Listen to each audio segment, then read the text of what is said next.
Hey guys, it's Wahima, but just call me Wah. Melanated! In this review of Married at First Sight, I will be going over episodes 7 and 8, Can I Trust You, and The Past and the Furious. So, you guys, this was 2 hours worth of Married at First Sight that I had to watch in one sitting, and I have to say that it was a little hard. I do like this show, but sometimes the seriousness of it can be a little taxing on my spirit. But let's jump into episode 7, Can I Trust You? First, we have AJ talking about Steph and how he thinks that they're a power couple. He is really excited and happy for this entire experience and how well that it is going. AJ and her talk about their pasts and relationships they've had and how it's affected their future. And Stephanie tells him that she has been cheated on a few times in her past. And so because of that, it's a little difficult for her to trust, and because she's thought that all of their relationships were going very well until she realized that the person was cheating on her. AJ told her to not worry, and that if there was ever a situation where he made her doubt their relationship, for her to come forward and just let him know. Also in this episode, AJ gets hungry, girl, and I understand where AJ is coming from. So they're sitting down, she's watching a football game, and he's ready to go eat. So he says that to her, and she's not understanding the severity of the situation. And girl, I'm understanding it. I understand how it feels to be hungry and feel like nobody cares but you, and that your head is gonna explode and you don't have enough blood in your body, and it just feels so terrible when you're hungry, and then you get angry. He keeps telling her, let's go. And she's like giving off a list of places to go to. And he's just like, look, I don't want to sit here anymore. Let's just get up and walk and go to a place. And then he also states that he doesn't want to go to a bar because he doesn't want to drink. And he always feels like he gets dragged to bars and forced to drink, which I thought was extra for him to say. But I think he was just saying all that stuff because he was in such a hungry place that he was just saying whatever. Then he was getting annoyed about the fact that she was throwing out options. And he took it a little too far by saying, we don't have to throw out every option. We don't have to talk a half an hour before we go someplace. Let's just go someplace. Honestly, if he was that hungry, he should have just said, okay, I'm going to whatever. I'll meet you there. And I'm sure she would have been like, okay, I'll meet you there. It was stressful for me. And I'm hungry right now, even though I just ate. So I understand what he is feeling 100%. But I thought that the way he went around it and his attitude that sometimes comes out, it needs to be checked. And it needs to be checked quick. Because he's displayed that kind of behavior too many times in this show for it to really settle in to where I think that he might be okay with her. I mean, he's honestly had that behavior too many times in this show without him actually acknowledging how he feels when things are happening. So I think that he needs to really be aware of his attitude and just take steps to do things on his own if he's going to be rude to her. Next episode, The Past and the Furious, the couples are challenged with having to talk about things in their past that have shaped them. AJ tells Stephanie that he got into a really bad motorcycle accident after college, and that forever changed his life, that he's always thought that he needed to take life by the horns and just do what he needed to do to make himself happy because life is so short, and he's really grateful for his life, you know. He also let her know that he's an only child and that he had 2 imaginary friends growing up, which is like, great, we all didn't need to know that, but he decided to tell us, and it was like, okay. And that he just really wants a family, and he wants something that he always felt like he was missing throughout his life. So after that, they go to Stephanie's family. Stephanie's family opens him with welcome arms, but then they sit down and have a conversation with him, and he makes some joke about grilling and them grilling him and them grilling on the grill. And I'm just like, oh my God, AJ is so set up. You know, he's just very prepared to have a joke or to say something witty because he wants to seem like a good, fun-loving guy on this show. But honestly, the producers are going to paint you in any way they see fit, and they're still presenting him as kind of an annoying figure. Now, Stephanie is taking the punches and rolling with it because I think she's really just desperate to have somebody who's in it to win it, because I think that's how she's been in every relationship, and having them cheat on her has been really devastated. So I was always wondering why she would be a part of this process. And it makes sense now that I realize that it's because she's been cheated on. So she's always thought that every relationship that she's been in was on its way to marriage, or that they would be together forever. And their infidelity really crushed that in her. So she was ready to do this process because she knows she's ready to get married, but she needs to be with somebody that knows that they're ready to get married as well. So I do wish Stephanie the best, and I hope that this works out. As long as she can deal with his personality, then I think, you know, they could go the distance. He says that he doesn't talk very much at work. He does 80% listening, 20% talking. And so when he gets home or when he's with her, all he wants to do is talk. And so he told her that to let him know when he's talking too much or stepping over her, and that he'll back down and he'll recognize, when things like that are happening. So, I really do hope it works out for them. So the next couple that we're going to talk about is Will and Jasmine. So in the first episode, Can I Trust You?, they have an exercise where they go through each other's phone. And Jasmine tries to get a little like, oh, who's this? Who's Raven? And he's like, my cousin? And she's like, oh, well, I've never met her. I feel like Jasmine is just looking for the negative. I don't feel like she's come into this situation with truly positive intent, or her strategy is to suss out all of the negativity first so that she can make a decision by the end of the 7 weeks, as opposed to just putting your best foot forward and seeing where things go. And I think that Christine and Keith have that going for them a little bit more than Will and Jasmine. And I hate to beat up on Jasmine so much, but there's just something about her that frustrates me in this process. But anyways, so the phone situation with them two is kind of uneventful. And then we have the next episode where they go to meet family members. And so in this one, they go to Aunt Susie's house, which is Jasmine's aunt's house. And they just talk about what the expectations for marriage is. And Aunt Susie tells Jasmine that she's going to have to defer to Will, because we'll be paying most of the bills. And she's like, no, he doesn't want to do that. He doesn't want to do that, as though like that kind of makes some sort of case for her and her point of view. And I'm just like, Jasmine, girl, like, I know you didn't picture yourself working, but it looks like in this scenario you're going to work. Have that conversation with him and don't be angry in it. Don't be frustrated and don't be having all these expectations. Like, just explain to him what you want. And I feel like he might be realistic, but I feel like everything she does is with a slight attitude of like, you owe me. This is what I should get. And I'm like, that doesn't make you somebody who's ready to get married at first sight. I mean, it does, but it doesn't feel like she's really open to being married, and it has to be in the exact vision that she has envisioned all her life, and it isn't. I don't think this show was like Married at First Sight, like be a 50s housewife. I think it was Married at First Sight, like we're gonna match you up with somebody that you're gonna work well with, not necessarily like you're gonna have the marriage or the type of marriage of your dreams, which you don't even really know what that is because you've never actually been married. She's a little frustrating, just a little frustrating, but I still hope the best for them. They then go to Will's childhood playground. They meet one of his best friends growing up, and they talk to her about kind of the upbringing and the neighborhood that they lived in, and Jasmine seems like a fish out of water, and they say something to her that I find to be a little, like, annoying. They called her uppity and said that she was like she was an uppity girl from the other side of the city, and I just felt like that was a little demeaning because, like, why does she have to be uppity? Like, she just didn't grow up in the same socioeconomic status as you guys. So, like, that doesn't make her someone who thinks that they're better or her nose up in the air. She just doesn't know. And they're like, oh, do you know how to play handball or king ball or something? And she's like, no. And they're always like, oh.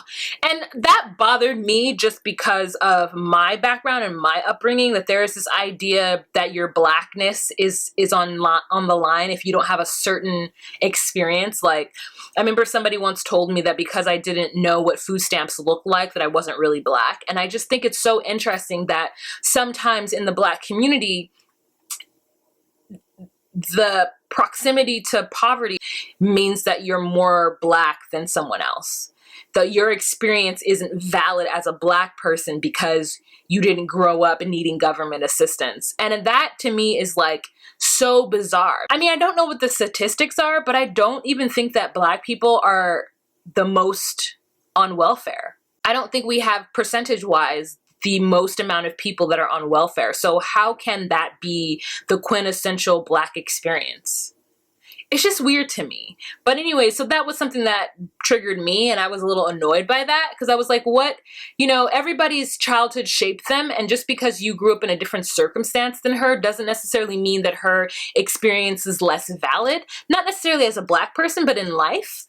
Like, their experience is less valid. Yes, there are some people who have had everything handed to them and they've had an easy go of it. But I think as Black people in this world, we all kind of have to like suffer through the same things and go through the same hurdles, especially if you are making your career in more of a non-Black environment. So if you're like, as Evelyn of the internets would say, a chocolate chip in a chocolate chip cookie, there is an experience that is different than someone who doesn't have that chocolate chip cookie world that they have to infiltrate or world that they have to navigate, right? So my experience as a Black person is definitely different than someone who has never had to work or been in an environment where they weren't the majority of people around, right? So I've always been in the minority in this country and in my workspace. So if you haven't had that experience, then my experience in this country is different and what some would say a little bit more valid when it comes to racism or it comes to dealing with people of other cultures. So, I mean, we all have our angles that we come at the world in. And I guess just for me in that moment, and it's such a small thing, I just felt like I don't want to be with someone who's going to call me uppity, just purely based on how I was raised or my parents' social economic status. Because don't we all want to do better and be better for our future and for our future children? So the next couple that we're going to move on to is Keith and Christine. So this couple got a little meaty for me this episode, and some issues that I knew were coming came, and I was actually excited for Christine to be able to work through them in a way that I don't think that Kate is necessarily working through her issues. So let's get back to Christine. Christine actually confronted Keith because he was kind of complaining about the amount of dishes that she creates when she cooks dinners and where she cooks meals for him. I think he just felt that she was making too much mess and it wasn't worth the fact that he was actually getting fed a meal and that he would like her to help him. Now, her issue is like, not only am I the breadwinner, but I'm coming home or I'm waking up and I'm making you a lunch and then you're complaining about having to wash the dishes afterwards. I don't think that that's right. I'm not a 50s housewife. I'm not here to cater to you. And I didn't take the place of your grandmother. He's looking at her very confused about where this conversation has gone. And he just opened up a can of worms not meaning to. She feels like the things that he complains about are so minute compared to all the things that she does in the house, which is, I guess, cleaning up other parts of the house and then being the breadwinner. And I could see that being a problem for her, especially if he's complaining about having to wash dishes. Like, somebody's gonna have to wash the dishes, so just wash them. If it's you all the time, hey, it's you all the time, because guess what? You're not cooking and you're not doing other things in the house. I wonder if Keith is doing the laundry. I wonder if Keith is cleaning the bathroom. I wonder if Keith is making sure that the budget is on par. Who knows what's happening in the house? But for him to complain about having to wash too many dishes when he doesn't even know how to cook for himself is an issue. He should just wash them. I mean, maybe there are a lot of dishes though, and maybe she is overreacting because she feels that he doesn't contribute in any other way. Who knows? But I do think her feelings are valid, and I do think that his feelings might be valid depending on the circumstances around it. To go back to the last episode, actually, they go through each other's phones. And Christine has a problem because he still has pictures of his ex, risque pictures of his ex that he hasn't deleted out of his phone. And honestly, to be on Keith's side, it's only been 3 weeks. Like, I don't know that I would be thinking to go through my phone and delete pictures, because I haven't deleted any pictures out of my phone now. Granted, I don't have any risque pictures of any guys, but I don't know that I would think that to be the first thing to do, especially if you don't necessarily know if this is going to work out. I hate to say it, or maybe he just honestly didn't think of it, and I don't necessarily know that she needs to be so upset. Now, I get that actually seeing it can be very jarring, because I've definitely been on Instagram and seen some things with somebody that I was dating once and been very upset about it, even though it wasn't risque or it wasn't bad. It just put like a seed of doubt in my mind. It just made me feel like, hey, I want to be on your Instagram doing that too. Like, why am I not there? And why is this person there? So I could definitely see how Christine is feeling that way, and that the pictures actually do need to be taken down. So they had a conversation with Dr. Cal. Dr. Cal explained it to Christine and also explained it to Keith, and he deleted the pictures and explained to her that he does love her and that he is into this marriage and that she has nothing to worry about. And I thought that that was actually kind of fair. She feels like marriage should be teamwork, and dealing with Keith doesn't feel like teamwork to her. It feels like she's having to do everything. And this is something that I guess I always thought from the very beginning, that Keith seems like a little bit of a child, like he has some kind of arrested development, and he just doesn't quite get it. Not that he couldn't get it, but in the beginning, it seems kind of frustrating to have to like help your husband grow up when you just wish that he was grown up on his own. And I thought that from the very beginning, like I didn't understand why they picked Keith. Like, is he some kind of like experiment? Who knows? Because he doesn't seem like he has all of his ducks in a row. Not to say that he's not deserving of marriage, but sometimes when you're going into a situation where it's rushed like this situation is, like it can be off-putting, right?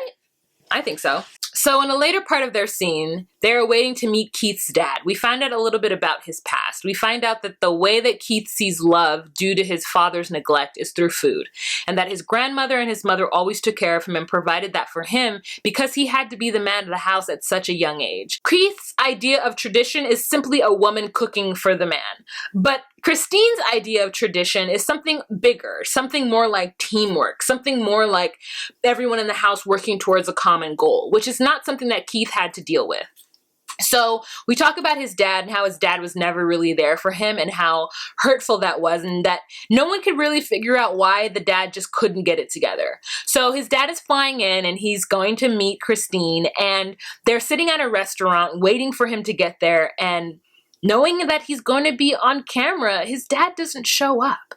And even when they call him, nobody has seen hide nor hair of him. He doesn't answer his phone. And so it's just really such a letdown. And I think that let Christine in on a little bit of Keith's past and what he's had to deal with. And so as his wife, she wants to be there and support him in this and kind of let go of the things that she was upset about and talk to him about that heartbreak that he's had to deal with a lot in his life. All right, so moving on to our final couple, Luke and Kate. So Luke tells the producers that he thinks that Kate is an alcoholic. You heard me.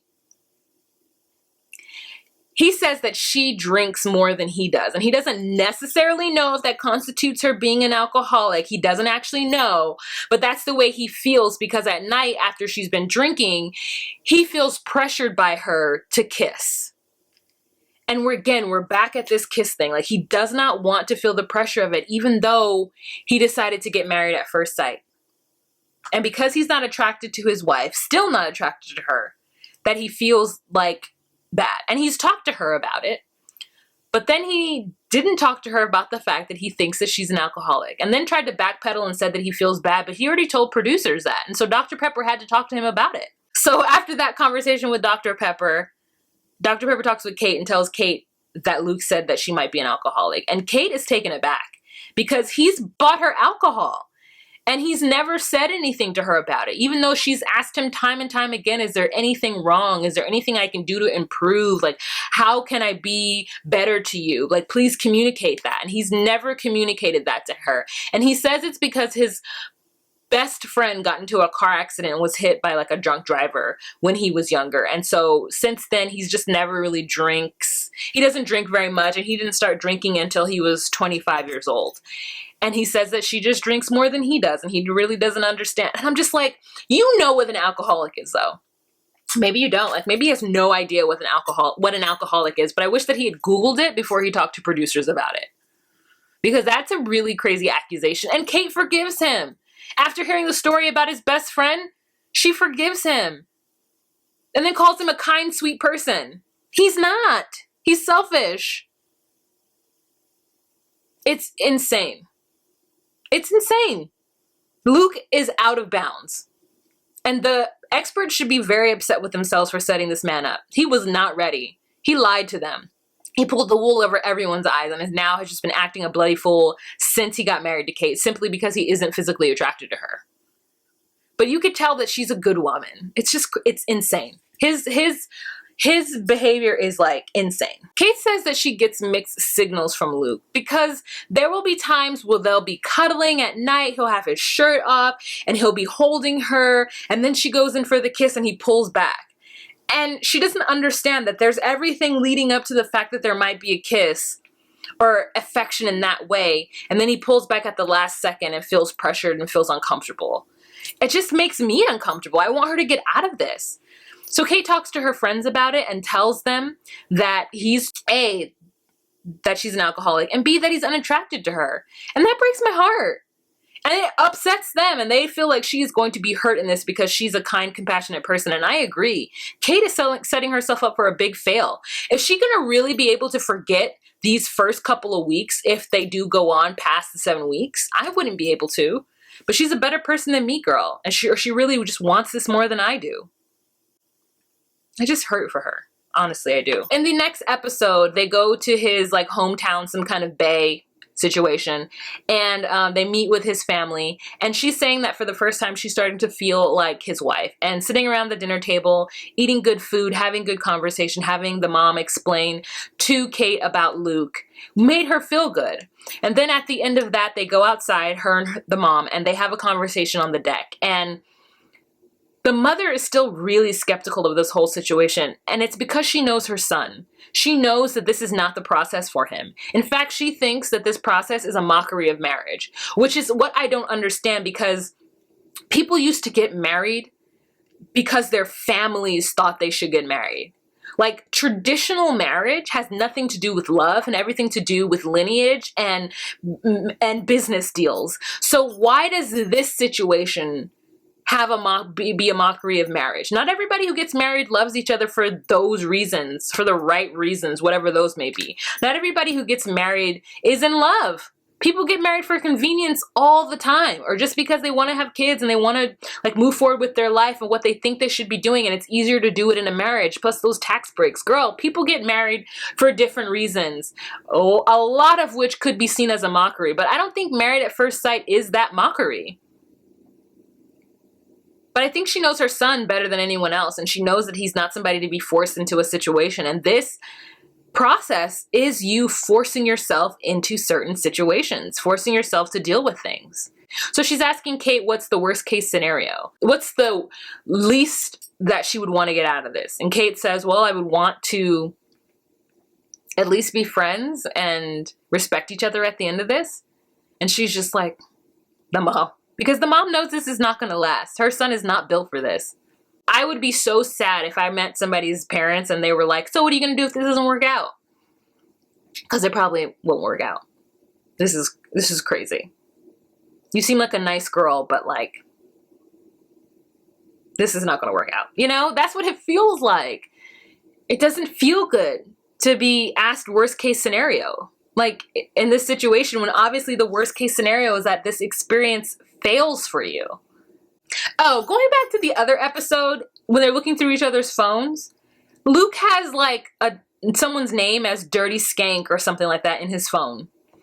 I'm just like, turned off by that. Ugh. Luke just gets on my nerves. And it's uncomfortable to watch this whole scenario. I know it might make for good TV, but this doesn't make me feel good, and I feel really bad for Kate. She's giving it her all right now, and he's just in his feelings, being whomever he is. Ugh.